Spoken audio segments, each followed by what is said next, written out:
Hello viewers and listeners, this is your Twitter once again, Abanit Tangoy, and I'm very hopeful that you have been excitedly waiting for this second video lesson.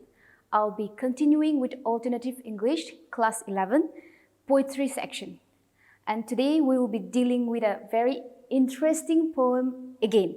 And this poem is called Money Madness by D.H. Lawrence. D.H. Lawrence, he is an English poet and writer, and he is regarded as one of the most influential writers of the 20th century. He has published many novels and poetry volumes that includes Sons and Lovers, Women in Love, but he is best known for his unfamous novel that is called Lady Chatterley's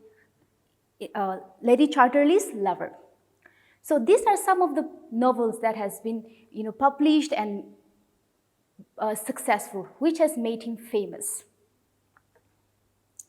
Money Madness, composed by D.H. Lawrence, has a message for every one of us in this society, which is relevant in today's world. And it is very suitable because as I tell you the story of this poem, you can relate yourself with the story of this money madness. The poet is perplexed about the society. That means he is very puzzled or completely baffled about the society. And why is it so?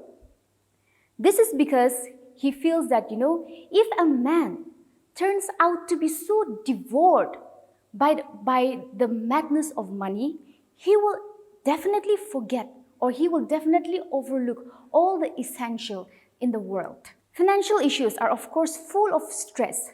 Often, a society makes a decision about a man by his richness.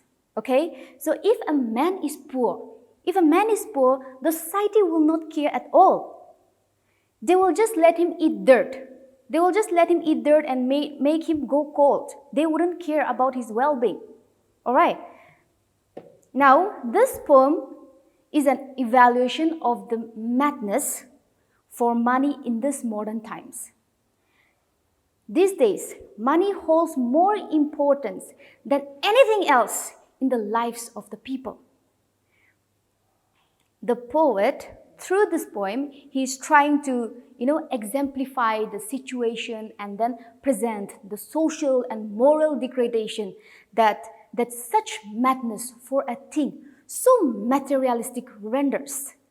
People are willing to sacrifice their morals for the love of money.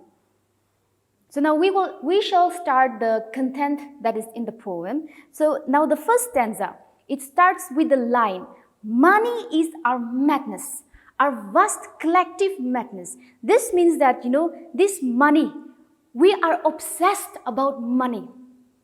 And this obsession is to do with craziness. And this craziness is not only on individual, but on the multitude.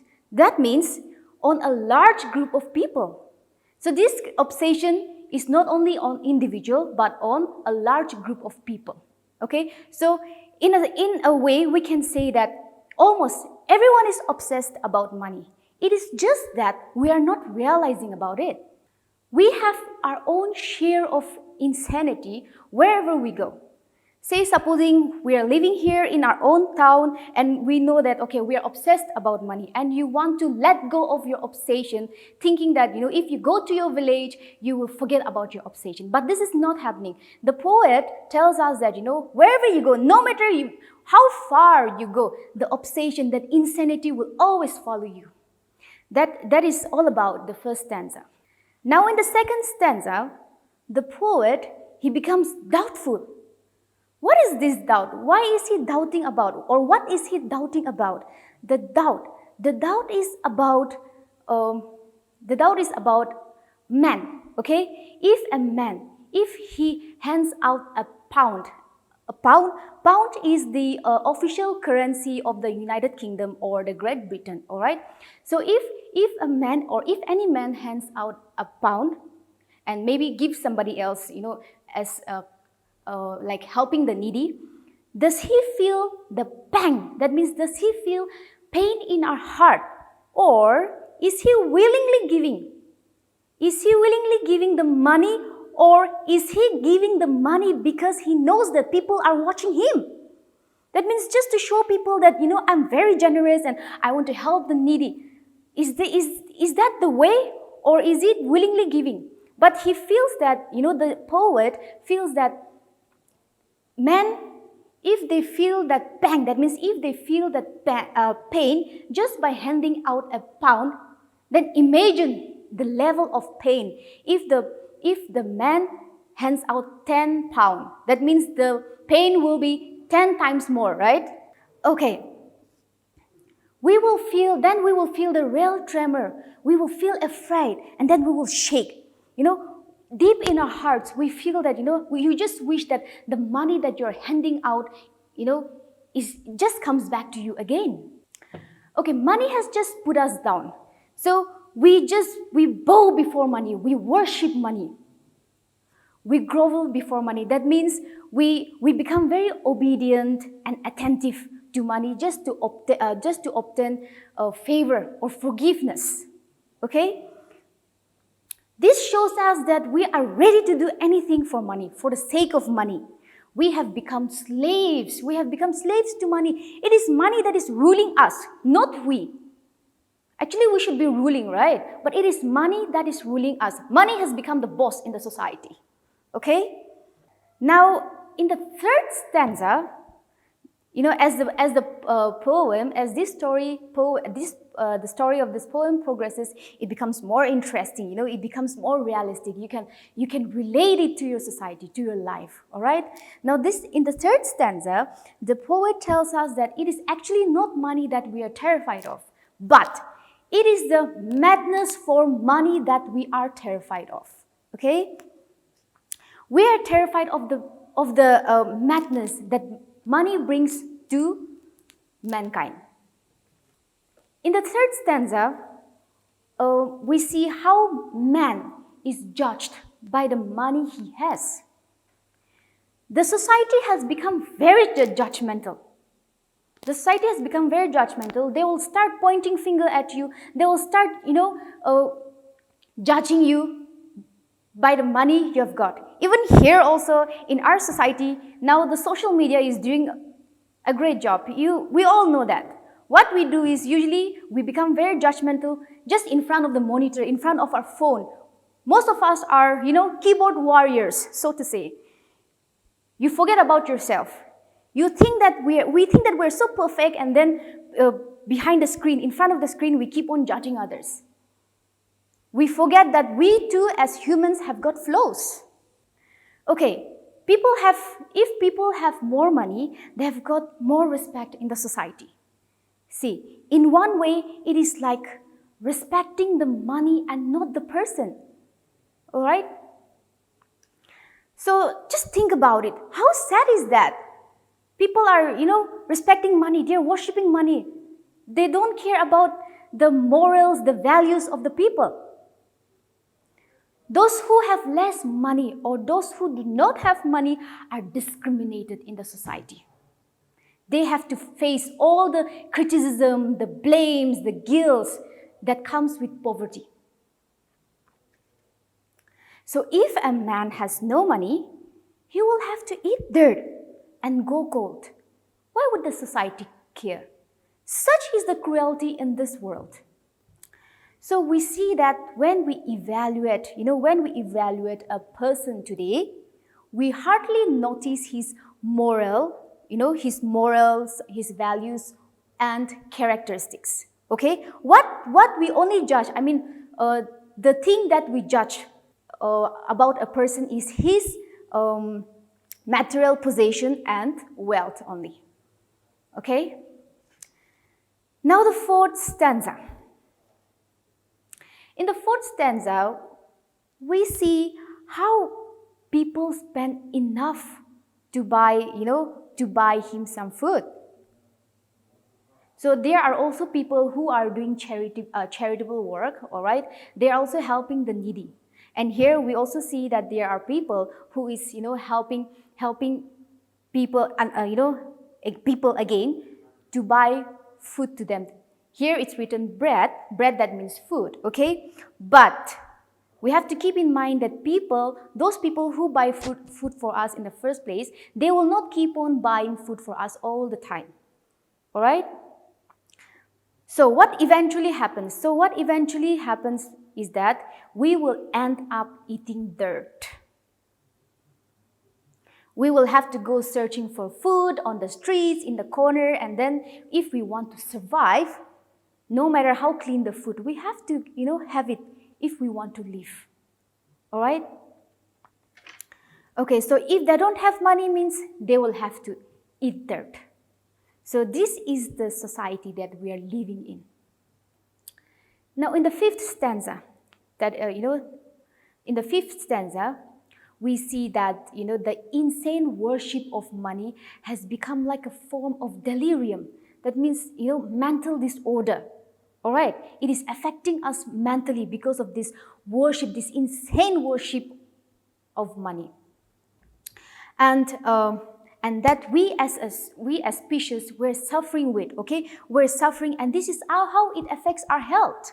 The poet fears that the obsession that people have for money, all right, is making them insane. So, the only way possible to save ourselves, all right, the only way possible to save ourselves or to stop ourselves from eating dirt is by having money, all right? And if we have money means we have a place in the society, okay? And if we don't have money means, having a place in a society will be a real struggle for us. We will be discriminated, and our moral values will have no place in the society. In the last stanza, okay, this is the final stanza.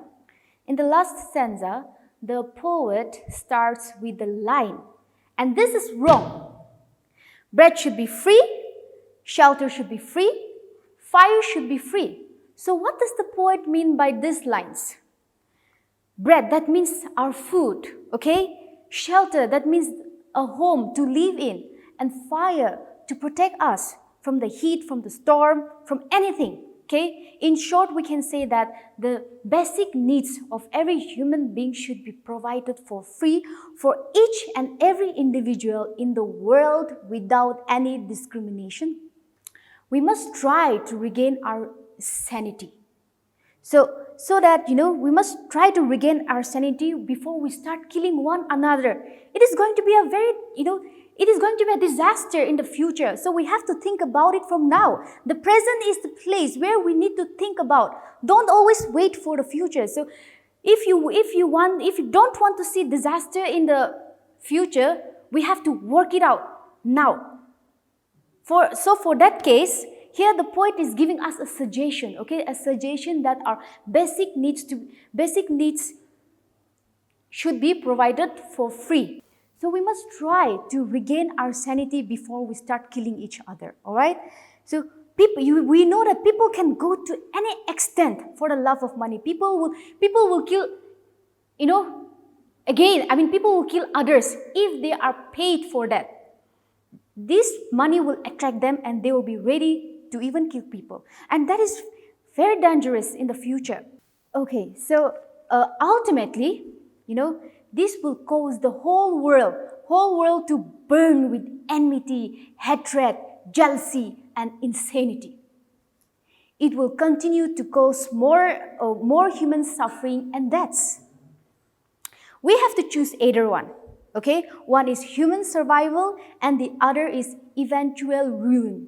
So human survival, if you want to survive, means like the poet suggested, those basic needs, that is bread, shelter, and fire. These three basic needs should be provided for free, to every individual all over the world, so that there will not be any discrimination. Everyone will be equal in the society. And so this will help in the survival of human. But on the other hand, eventual ruin. That means this money madness that is happening now at present, this money madness will slowly, gradually kill us and ruin everything at the end. So which one would you like to prefer? There are two situations here, okay? That is human survival and eventual ruin. The choice is in our hand. So with that, we come to the end of the poem, all right? And now, in conclusion, let's put the poem in short, all right? In just few lines. The poem, Money Madness, is the reflection, okay? Is the reflection of human society that was transforming rapidly owing to industrialization, okay? Nevertheless, all right, the concern that is expressed by D.H. Lawrence is relevant in our society, or is relevant in our, present context also. Though it may not be possible to think of our lives without, money, okay, without money, the money madness, holds its sway, and it has created a situation of unfair competition, rivalry, and selfishness. So this is the poem that we are dealing with. That is Money Madness. We are already done with the poem, and I'm hopeful that you have enjoyed, and you would agree with the poet here as well. And I'm very hopeful that you have already related you are relatable with this poem in our society, that is in our current day lifestyle. Okay, I would like to discuss some questions that you have in your textbooks, okay? So that will help you understand the poem better. Why does the poet state that money is our collective, that money is our collective madness? He states that money is our collective madness because this madness is not on individual, like I have explained in the first stanza, okay? This obsession or this insanity is not only on individual, but it is on the multitude, okay? It is on a large group of people. Okay, so why do you think that we grovel before money? Or why do you think that we bow down before money, or we become slave to money, or we become obedient before money just to obtain attention or favor? Why? This is because we become fearful. We become fearful, and a sense of apprehension, and stress grips us, okay? Grips us as we try to overcome a loss that is as materialistic, as small as, 10 pounds. So it has an exaggerating way to influence our lives. Then the next one, what does the poet mean by "I shall have to eat dirt"? So here, dirt literally does not mean only those dirty food, okay? Here, dirt, it is also referred to the criticism, like I've mentioned earlier, criticism, the guilt, and the blames, okay? The society will criticize us, the society will blame us, so we will have to face this, which comes along with poverty. And the society will just make us go cold. All right, they wouldn't care. If we don't have money, means we don't have any business in the society. And what is the poet afraid of? He says that, it is the pitiful and inhuman activities or inhuman situation that he's afraid of. He fears that such madness for money might result in the world becoming completely insane. So how does money have a cruel power over men? Now here, we can say that, money have degraded us. We have become very, very pitiless. We barely have feelings for others. If they have money, means definitely we will give importance to them. But if they don't have money, means we just don't care. Everything that matters is money only. Okay, so I'll be winding up here, and I'm hopeful that you have learned something today again. So thank you so much for being here with me. Until then, stay safe.